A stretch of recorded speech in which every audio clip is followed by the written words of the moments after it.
Всем салют! Сейчас я сделаю небольшое видео по итогам прошедшей недели в группе G1 и небольшой свой прогноз, что нам ждать на этой неделе. Итак, начнем с того, что у нас вырисовалось как бы 4 конкретных лидера группы, да, которые будут бороться за 1-4 место. То, что сейчас К8 отстает от других на 2 пункта, это ни о чем не говорит, потому что на этой неделе они были довольно-таки мало активны, практически не воевали. Возможно, их лидер ДК-босс был занят, и он не производил каких-то массовых атак ни на кого. Поэтому, что отставание, это ничего не значит.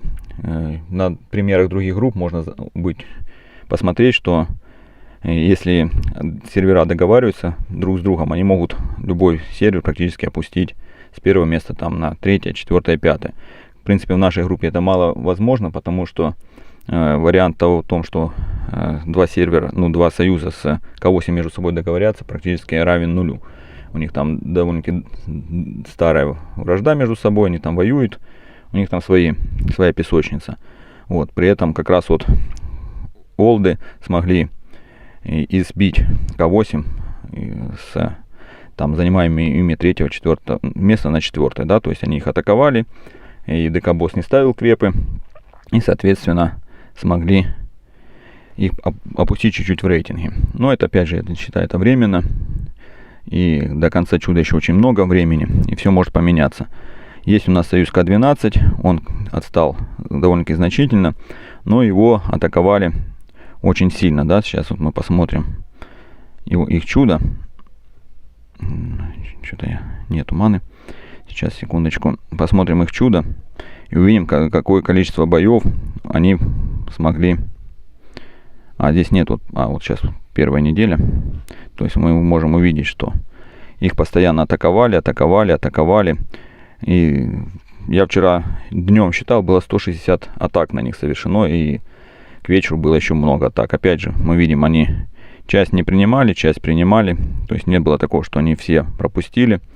Вот в обзоре я читал, Лера считала, что к 12 дня они приняли 80 атак, да, то есть практически половину, как минимум, атак они приняли. При этом они и ходили в атаку сами, то есть они как раз ходили в атаку на олдов, с ними сражались.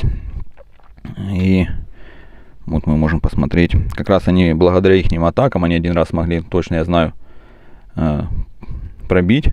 Не выставили в полную оборону олды, и они смогли победить их один раз, это точно я знаю. И, соответственно, благодаря этой победе, вот они даже смогли вечером еще смогли пробить их олдов. Они не смогли, это я немножко не то читаю, где-то вот попозже было. Вот, эта победа одна. То есть сколько они атак провели все равно. То есть помимо того, что они встречали 80 атак и больше, они еще ходили сами в атаку. То есть не просто там отсиживались в обороне, это самый на данный момент активный боевой сервер у нас, ну даже союз скорее, не сервер, а именно союз. Очень впечатляет их работа. И вот. Потому что все остальные союзы, как мы можем понять, в основном топовые союзы. То есть если посмотреть на рейтинг того же К4, мы там все увидим. На них никто не нападал, в принципе, что логично. Точно так же на К11 никто не нападал. Так как были заняты своими делами, да, тут это были 2 договорных матча, и вот помимо этого, то есть тоже что-то непонятное за атака была. Точно так же у К11 2 атаки от союза Фан, но это были договорные матчи, так сказать, парад больше. Вот, что будет на следующей неделе, мы увидим, но я думаю, не сильно изменится пока ситуация, пока в игру не вступит К8 на полную силу, да, то есть это может изменить расклад сил. Также не было особых боев за храмы, да, то есть основные союзы заняли, мелкие, союзы поменьше, вернее, они там между собой воевали. Некоторые союзы не смогли захватить храмы, на то были объективные и субъективные причины. Вот.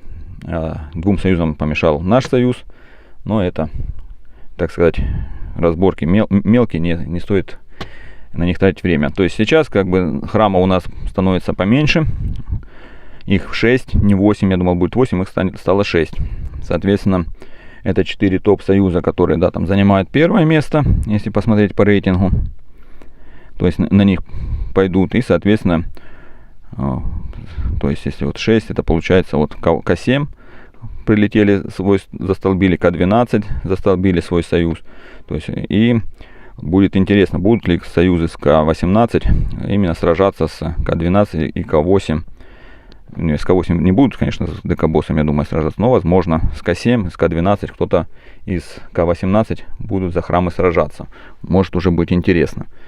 Вот, потому что храмы дают сейчас ускорение мобилизации, да, то есть раньше она была 30 минут, с захватом второго храма мобилизация ходила 20 минут, что очень делает, ну, интереснее, быстрее процесс.